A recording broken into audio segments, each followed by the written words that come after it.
What else? Ayan, no? So, ito guys, you will be rewarded. Ito, masaya ang inyong, although sa iba may mga stress, pero for some of you, overall, masaya naman yung energy nyo. Kasi, yung iba sa inyo, parang you will take time to rest, magpapahinga, yung iba sa inyo. Yung iba sa inyo, parang gagamitin nyo yung mga budget nyo para makapag-travel, makapagpahinga, makapag-relax, makapag-unwind, no? Parang yun na yung reward nyo sa sarili nyo, mga kapiksi. So, kung meron kayong mga travel plans, guys, maaring matuloy yung mga travel plans nyo, guys. And also,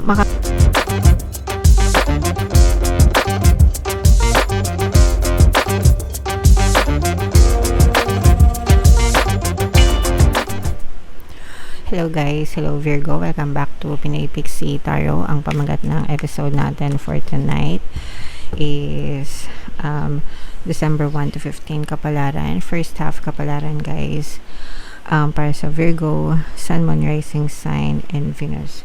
So, unahin natin tong deck na to, guys. Tingnan natin yung mga mensahe sa inyo or yung mga maaari nyong ma-experience ngayong December 1 to 15, mga kapiksi. Kung ano lang yung makaresonate sa inyo, guys, take that message kasi hindi lahat ng mensahe ay mag-resonate. So, una, eto guys, no, kalmahan lang, mga kapiksi, kasi maaari kayong maipit sa isang sitwasyon, tao, bagay, sitwasyon na parang matitest yung iyong pasensya, mga kapiksi. And kapag na-trigger ka or napuno, maaari kang sumabog, no? Sumabog na magalit, makagawa ng hindi maganda, makapagsalita ng hindi maganda, mga kapiksi. So, hanggang maaari, hanggang maiiwasan nyo yung mga toxic na sitwasyon, yung mga nagpapastress sa inyo, guys, iwasan nyo para hindi kayo sumabog and maiwasan nyo yung mga negatibong impact nun sa inyong buhay, Virgo. Okay? Minsan nasa huli ang pagsisisi. Hindi pala minsan, madalas, no? Nasa huli ang pagsisisi. So, kung ayaw nyong pagsisihan yung mga kilos nyo, maghunos dili kayo, guys. Okay? Alright. Another message, ito naman, guys, ito ay harmonious relationship, no? Kung kayo ay in a relationship na, mga kapiksi, maaaring tinutupad ng iyong partner or specific person yung mga pinangako niya sa iyo. For some of you, maaari kayong ma-engage, no? Maaari mag-engage, maaari kayong makatanggap ng marriage proposal from your partner or specific person kung kayo ay matagal ng mag-girlfriend, mag-boyfriend, mga kapiksi. Parang mas lalong na-extend, ibig sabihin humahaba pa ang inyong pagsasamahan pang forever, mga kapiksi. Alright? Okay, so i-mind nyo na yan sa mga gustong kiligin, guys. And ito'y pag-iingat, guys, no? Usong-uso tong magnanakaw, mga kapiksi, hindi lang physical, even online robbery. Pati yung mga identity, guys, no?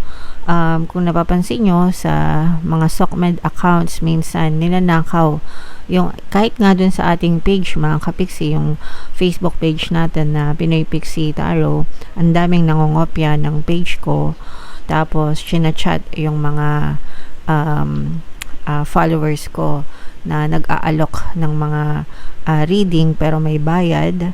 Hindi ako nagpa-personal reading, guys, kasi wala na akong time. Tapos inaalok na magbenta ng kung ano-ano. So again, maging sa ibang tao din, 'di ba? Merong nangongopya ng mga page, Facebook accounts nila, tapos nagchat-chat dun sa mga friends, nangungutang, nanghihingi ng pera.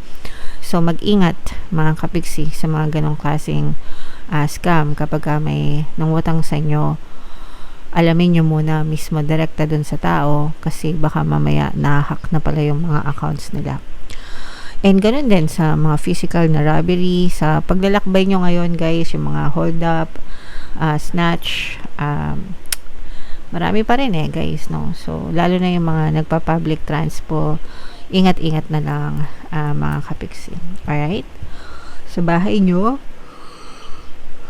make sure na protected yung bahay nyo, may gate, secure, nakakandado, para hindi maakyat guys. Okay, so comment down below, Virgo, if feeling nyo nakaresonate kayo dyan sa mga mensahe na yan guys. So shuffle natin to, hanapin natin yung energy ng Virgo guys. Habang sinashuffle ko to, panoorin nyo muna yung video natin regarding sa ating paano mag-manifest ng abundance video course. Kapiksi, sawa ka na ba sa mga struggles at hirap sa buhay mo? Masipag ka ba at masikap sa buhay ngunit hindi ka pa rin umaasenso? Ilang beses ka na bang nag-attempt magnegosyo at mag-invest pero palagi ka pa rin nalulugi? Sa pagkakataon na ito ay maaaring may subconscious beliefs ka na nagiging balakid sa iyong pag-unlad at pagyaman. Introducing, paano mag-manifest ng abundance video course. Dito ay matututunan mong ma-overcome ang mga balakid mo para tuluyan ka ng umunlad, umasenso, sumagana, maging matagumpay, successful at maswerte sa iyong kabuhayan, pera, trabaho, negosyo, salapi at kaperahan ng bonggang-bongga. Dali, mag-send na ng email sa pinoypixie@gmail.com at simulan na ang iyong pagyaman ngayon. Alright, sa lahat ng gusto mag-avail ng course, meron tayong paano mag-manifest ng abundance video course, paano mawala ang third party at magkaroon ng harmonious na relationship, paano pabalikin si ex or vice breakup. Sa mga interesado guys, mag-send lang ng email sa pinoypixie@gmail.com. And sa mga naghahanap ng pampaswerte na lucky charms or lucky bracelet, aventurine tsaka citrine, yung recommended ko mga kapixie, may makikita kayong mga link sa description box guys. So, Virgo, kayo ay represent ng Queen of Coins sa ating spread mga kapixie. So, latag natin yung spread nyo. Available na yung ating 2026 kapalaran guys. Punta na kayo sa homepage natin kung hindi nyo pa napapanood mga kapixie.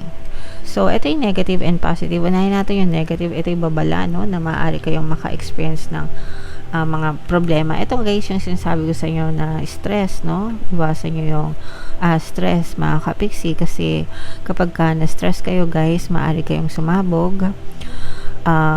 Maaari kayong sumabog. So, ito yun. Yan.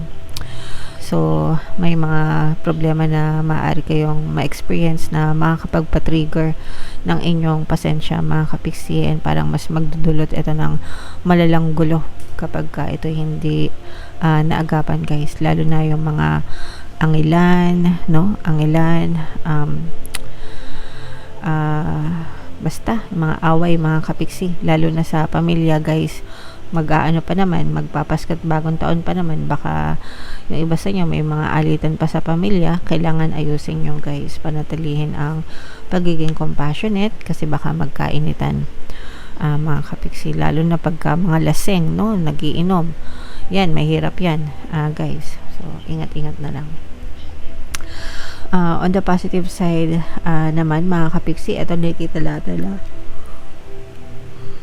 may mas magandang opportunity na dadating sa inyo. Actually guys, maganda yung daloy ng pera sa inyo, no? Very smooth yung flow ng kaperahan sa inyo. Pero ito guys, parang feeling ko meron din kayong kailangan pagkagastusan ngayong December. Actually, maraming gastos pag December kasi maraming handa.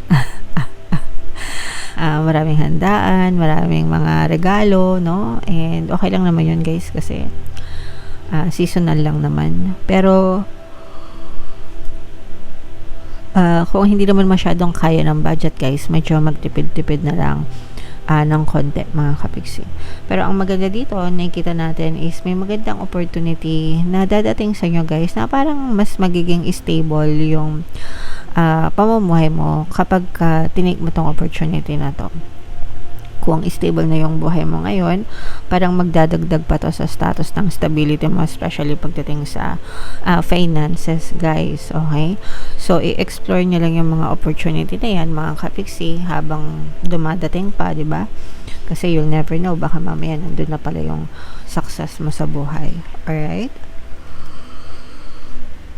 so i-mind nyo na yung mga opportunities na yan mga kapixie. Ang magandang daloy na pera guys.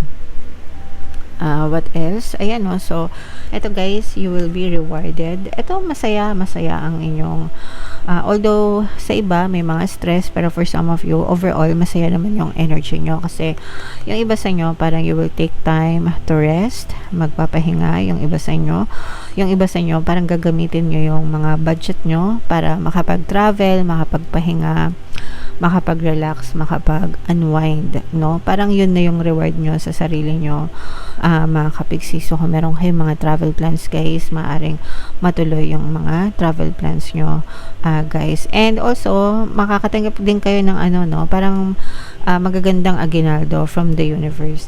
Yung iba sa inyo, guys, literal na matanggap kayo ng mga regalo ngayong Pasko, 'di ba?